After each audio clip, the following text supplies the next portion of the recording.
ଭଲ ଲାଗେ please comment କରିବେ। ଏଇଟା ରାଉଣ୍ଡ ବେକ କରିଛି ଆଉ ଏମିତି ଲଟକନ୍ କରିଦେଇଛି ସିମ୍ପଲ୍। ଏଇଟା ବି ସେଇ 350 ଟଙ୍କା, କାହିଁକିନା ହାତ ଡିଜାଇନ୍ ଅଛି ନା, ବହୁତ ପରିଶ୍ରମ। ଆଉ ଆର ଶାଢ଼ୀଟା ହେଉଛି ଏଇଟା, ଦେଖିଥିଲେ। ଆର କାମ ସରିଲା, ଇଏ ହେଉଛି ଜଣଙ୍କର ହେଲା, ଏତିକି କାମ ଜଣଙ୍କର। ବାସ୍ କାମ ସରିଲା। ମୁଁ ଏଇଟା ସବୁ ପଶେଇ ଦିଏ ଆପଣମାନଙ୍କ। ଏଇଟା ସବୁ ଦେଇ ସାରିଲେ ପୁଣି ଠାକୁର ପୂଜା କରିବି, ଖାଇବି, ଖାଇସାରିକି ପୁଣି ସିଲେଇ ପତ୍ର ବସିବାର ଅଛି। ଆଉ ବହୁତ ହିଁ ବ୍ୟସ୍ତ ମୁଁ ଅଛି। ଆଜି ଆପଣଙ୍କ ସହିତ କଥା କରିବିନି, ବାସ୍ ଏତିକି।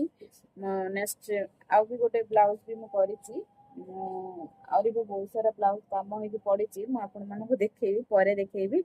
ଏବେ ମୋ ଭିଡ଼ିଓଟି ଯଦି ଭଲ ଲାଗେ, ମୁଁ ତ ରେଟ୍ ବି କହିଦେଲି ନା, ନେକ୍ସଟ ଭିଡ଼ିଓରେ ରେଟ୍ ଫେଟ୍ କିଛି କହିନଥିଲି, ଆଉ ଭିଡ଼ିଓରେ ମୋ ରେଟ୍ ବି କହିଦେଲି ନା। ଆପଣମାନଙ୍କୁ ମୋ ଭିଡ଼ିଓଟି ଭଲ ଲାଗେ, ଲାଇକ୍ କମେଣ୍ଟ ସବସ୍କ୍ରାଇବ୍ ନିହାତି କରିବେ। ଆଉ ଯୋଉଟା ଡାଉଟ୍ ହେଉଛି ମୋତେ କମେଣ୍ଟ କରନ୍ତୁ, ମୁଁ ଆପଣଙ୍କ କମେଣ୍ଟର ଆନ୍ସର ନିହାତି ଦେବି। ଏବେ ମୁଁ ଚାଲିଲି ଜଲ୍ଦି ମାନେ ଠାକୁର ପୂଜା ସାରିକି ଖାଇକି ତାପରେ ଆସିକି ମୁଁ ସିଲେଇ କତିରେ ବସିବି, କାହିଁକିନା କାଲି ରାତି ପାଇଲେ ପୁଣି ଯିବାର ଅଛି ଯାଜପୁର ରୋଡ଼ ଶାଶୁ ଘରକୁ। ହଉ ଠିକ୍ ଅଛି, କାହିଁକିନା ବହୁତ ସାରା ଗପି ଦେଲେଣି। ଏବେ ବାଏ ବାଏ।